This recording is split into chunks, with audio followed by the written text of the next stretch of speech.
விஜய்லாம் வந்து ஆஸ்கர் அவார்டுக்கு ஏற்ற மாதிரி அவ்வளோ அழுது அப்படி நடிச்சிருக்காங்க.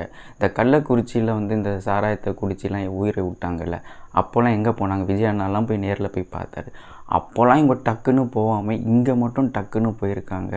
டக்குன்னு ட்வீட் பண்ணுறாங்க, டக்குன்னு ஸ்பாட்டுக்கு போகிறாங்க, நைட்டோட நைட்டாக போகிறாங்க, அத்தனை ப்ரோட்டோகால்ஸையும் தாண்டி போகிறாங்கன்றப்போ இதெல்லாம் பார்க்குறப்போ நல்லா தெரியுது. ஏதோ ப்ரீ பிளான்ட் மாதிரி தான் தெரிஞ்சிருக்கு. நல்லா ஸ்கெட்ச் பண்ணியிருக்காங்க. ஏன்னா விஜய் அண்ணா இருக்கிற சப்போர்ட்டை பார்த்துட்டு உண்மையிலேயே டிஎம்கே பயந்துருச்சுன்னு தான் சொல்லணும். டிஎம்கே மற்ற கட்சியுமே பிஜேபி இவங்களாம். ஸோ எப்படி தான் இவங்களை அடிக்கலான்றப்போ தான் இப்போ விஜய் அண்ணாவுக்கு பாருங்கள், விஜய் அண்ணாவுக்கு வந்து இப்போ லைஃப் லாங் இது ஒரு ட்ராமா மாதிரியே ஆயிடுச்சு. ஸோ ஒரு நல்ல லீடர் வந்து மேலே வரானா அதை வெட்டி விடணுன்ட்டு தான் இருக்காங்க. இப்படி தான் நம்ம வந்து கேப்டன் விஜயகாந்தை எழுந்துட்டோம்.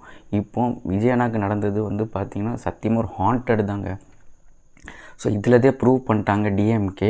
யாராக இருந்தாலுமே நாங்கள் வந்து உயிரை பலி கொடுக்கறது கூட யோசிக்க மாட்டோன்ற மாதிரி கொடுத்துட்டாங்க.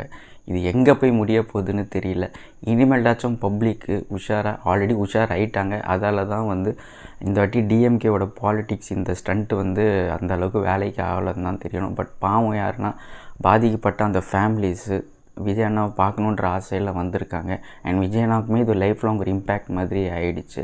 ஸோ பார்ப்போம் இது எப்படி டேக்கிள் பண்ணுறாங்கன்னு. அண்ட் கண்டிப்பாக பொலிட்டிக்கல் ப்ரெஷரில் பாருங்களேன் விஜய் அண்ணா மேலே எவ்வளோ ஆக்ஷன் எடுக்கணுன்ட்டு பார்ப்பாங்க. ஸோ பார்ப்போம். அண்ட் இன்னும் சில சோர்ஸஸ் என்ன சொல்கிறாங்க, நேற்றே விஜய் அண்ணா வந்து போய் பார்க்கணுன்ட்டு தான் இருந்திருக்காங்க. பட் கூட்டம் இதெல்லாம் கொஞ்சம் யோசனால தான் பார்க்கலன்ற மாதிரி. So okay. ஸோ உங்களுக்கு ஏதாச்சும் தாட்ஸ் இருந்துச்சுன்னா கமெண்ட் செக்ஷனில் போடுங்க, அதை நான் பார்த்து